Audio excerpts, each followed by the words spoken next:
எல்லாருக்கும் வணக்கங்க. நம்ம இன்றைக்கி கருணைக்கிழங்கு புளிக்குழம்பு ஈஸியாக சிம்பிளாக எப்படி செய்கிறதுன்னு பார்க்கலாங்களா?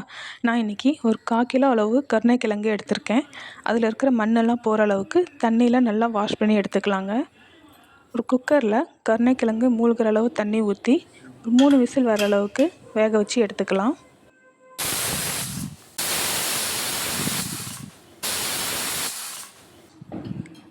இப்போ பார்த்தீங்கன்னா உங்களுக்கே தெரியும் கருணைக்கிழங்கு எந்தளவுக்கு சாஃப்டாக பூ போல் வெந்து வந்திருக்குன்னு. இந்தளவுக்கு இருந்தால் குழம்புக்கு கரெக்டாக இருக்கும். இப்போது கருணைக்கிழங்கு தோல் நீக்கிட்டு சின்ன சின்னதாக கட் பண்ணி எடுத்துக்கலாங்க. ஒரு பெரிய நெல்லிக்காய் அளவு புளி தண்ணியில் ஊற வச்சுக்கலாம்.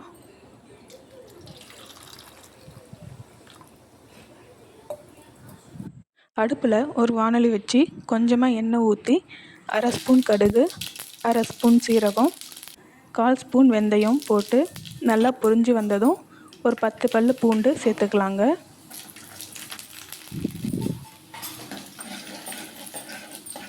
ஒரு கொத்து கருவேப்பிலை சேர்த்து 2 பச்சை மிளகா கீரி சேர்த்துக்கலாங்க.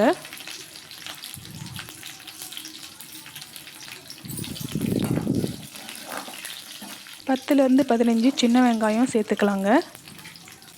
வெங்காயம் ஒரு பக்கம் வதங்கட்டும்.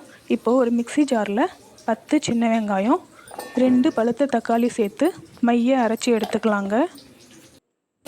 வெங்காயம் பாதி அளவு நல்லா வெந்து வந்ததும் இப்போ நம்ம அரைச்சி வச்சுருக்கிற தக்காளி விழுதை சேர்த்துக்கலாங்க. தக்காளியோட பச்சை வாசனை போகிற அளவுக்கு நல்லா வதக்கி எடுத்துக்கலாம். இப்போ நம்ம குழம்புக்கு தேவையான மசாலா சேர்த்துக்கலாம்.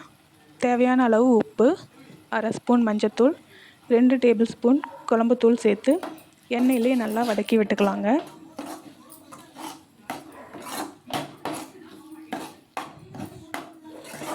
இப்போது மசாலாலேருந்து எண்ணெய் பிரிஞ்சு வந்ததும் நம்ம கரைச்சி வச்சுருக்கிற புளி தண்ணியை சேர்த்துக்கலாங்க.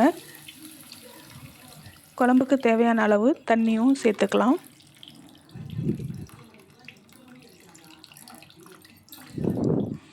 இப்போ மசாலாவோட பச்சை வாசனை போகிற அளவுக்கு ஒரு 5 நிமிஷம் மூடி போட்டு ஹை ஃப்ளேம்லேயே நல்லா கொதிக்க வச்சு எடுத்துக்கலாம். குழம்பு திக்காகி இந்த மாதிரி ஒரு கன்சிஸ்டன்சியில் வரும்போது நம்ம கட் பண்ணி வச்சுருக்கிற கருணைக்கிழங்கு சேர்த்துக்கலாங்க.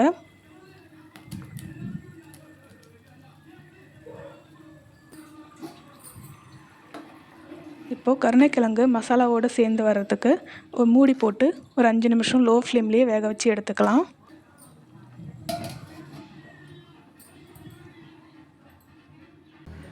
இப்போ 5 நிமிஷம் கழித்து பார்த்திங்கன்னா குழம்புலேருந்து நல்லா எண்ணெய் பிரிஞ்சு கிழங்கு மசாலாவில் சேர்ந்து வந்திருக்கு. இப்போது நம்ம கொஞ்சமாக கொத்தமல்லி தூவி இறக்குனிங்கன்னா ஒரு அருமையான ஈஸியாக செய்யக்கூடிய கருணைக்கிழங்கு புளிக்குழம்பு ரெடி. நீங்களும் ட்ரை பண்ணி பாருங்கள். தேங்க்ஸ் ஃபார் வாட்சிங்.